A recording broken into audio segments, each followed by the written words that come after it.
hippest and trendiest place I had been in. And normally they wouldn't let me in here because I'm neither of those things. I'm 42 years old. I've been married for 20 years. I have 2 teenage daughters. I've worked in human resources for 23 years. I unfortunately got eliminated back in March. I broke my back last year, went out for surgery. I came back and they fired me the day I came back. Which, true story. So I went home and I said to my wife, I said, I got eliminated. She's like, oh, that's funny, you should be a comic. And here we are.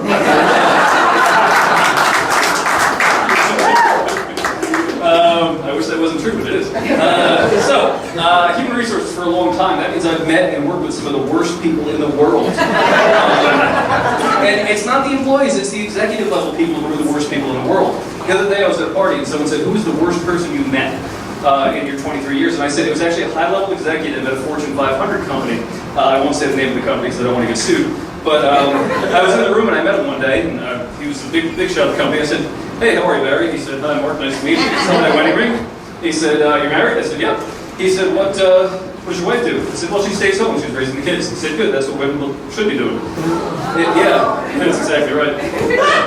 So I told that story at a party the other day, and it sounds like it does. And I heard somebody in the back goes, see, what straight white men can't say anything nowadays.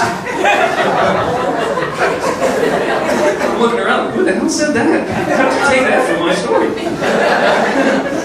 Freaking strange. So while I've been off, I've been trying to better myself. I've been going to the gym. When I broke my back last year, I gained about 50 pounds because I was pretty much immobile. So I go to the gym. I joined 2 weeks ago. First day there, I see these 2 kids, young people. I'm 42, so everybody's younger than me.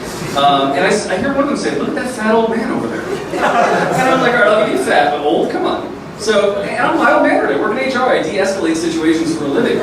But that day I was like, no, I'm going all gangster. So I woke up to him and I said, hey kid, I said, I'm Irish and Italian. And I said, I'm saying that for the following reason.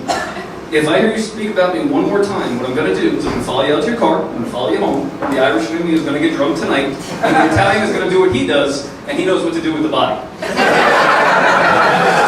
I felt proud, I walked away. 5 minutes later, the cops showed up. Apparently my words were threatening to the customers. And it turned out the kid was 16 years old, so I was threatening a minor.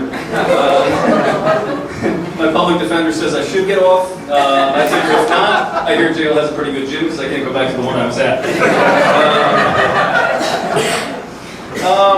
I miss sarcasm. I love sarcasm. I've been sarcastic my whole life.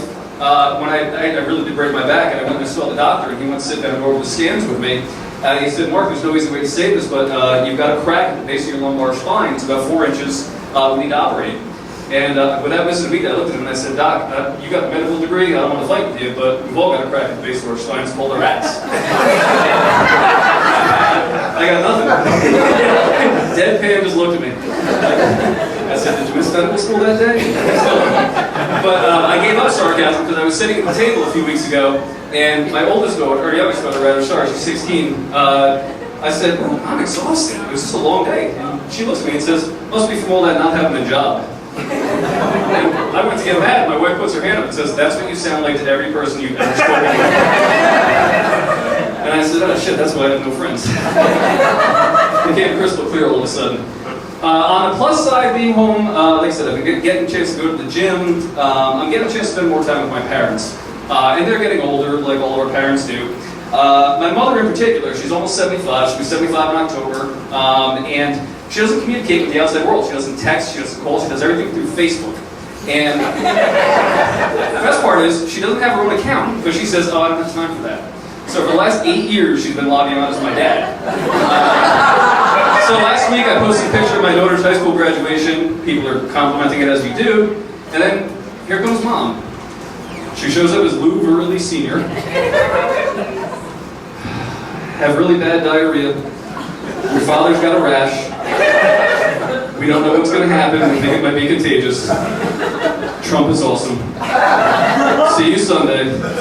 Love, Mom. I wish that weren't true, but it is. You guys have been great. Thank you very much.